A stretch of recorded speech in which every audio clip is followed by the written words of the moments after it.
अस्सलाम वालेकुम। S M news के साथ मैं हूं सैयद मुक़द्दर रज़ा। एस एम न्यूज़ स्टूडियो में खुशामदीद। ख़बरों के सिलसिले को मज़ीद आगे बढ़ाते हुए ख़बर शाम करते हैं बवाना से।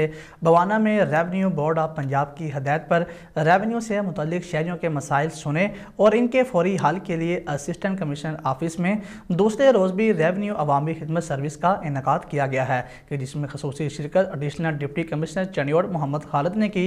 इसी हवाले से मज़ीद बात करते हैं अपने नुमाइंदे आबिद हुसैन रोमाना से।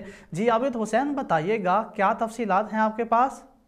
जी बिल्कुल, Bawana revenue board of Punjab की हदायत पर रेवन्यू से मुतल्लिक शहरियों के मसाइल के फौरी हल के लिए बवाना में रेवन्यू अवामी खिदमत सर्विसेज का इनेकाद किया गया, जिसमें खसूसी शिरकत additional deputy commissioner Mohammad Khalid और अमरीन चौधरी ने की।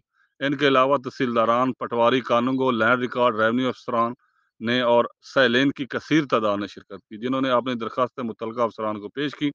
इस हवाले से additional deputy commissioner Mohammad Khalid का कहना है जैसे कि आपके इल्म में है कि मौजूदा SMBR साहब की डायरेक्शन के ऊपर सारे पंजाब में हर महीने के पहले 2 दिन अवामी खिदमत कचहरी मुनक्कद की जाती है, जिसका मकसद सिर्फ ये है कि एक ही छत के नीचे लोगों के जो लैंड रिलेटेड इश्यूज़ हैं उनको रिज़ॉल्व किया जाए। और इसीलिए सारा जो स्टाफ है रेवेन्यू का उसको पाबंद किया जाता है कि वो एक ही छत के नीचे मौजूद हूँ। इसमें AC साहब हैं, AC साहब इधर की हैं, दैन तहसीलदार साहब हैं, बाकी जितने रेवेन्यू फील्ड फॉर्मेशन है वो सारी अवेलेबल होती है। मकसद सिर्फ इतना है कि लोगों के मसाइल एक ही छत के तले एक ही टाइम में हल किए। कि ये हुकूमत पंजाब का ऐसा इक़दाम है कि हर महीने में अवामी खिदमत सर्विस का इनेकाद किया जाता है और शहरियों को एक ही छत के नीचे फौरी डोमिसाइल, दुरुस्ती रिकॉर्ड और फरदाद फराहम की जाती है। इसके अलावा इंतकालात के मसाइल और ज़मीनों की तकसीम के मुतल्लिक जितनी भी दरख्वास्तें दी जाती है, इनको फौरी हल किया जाता है।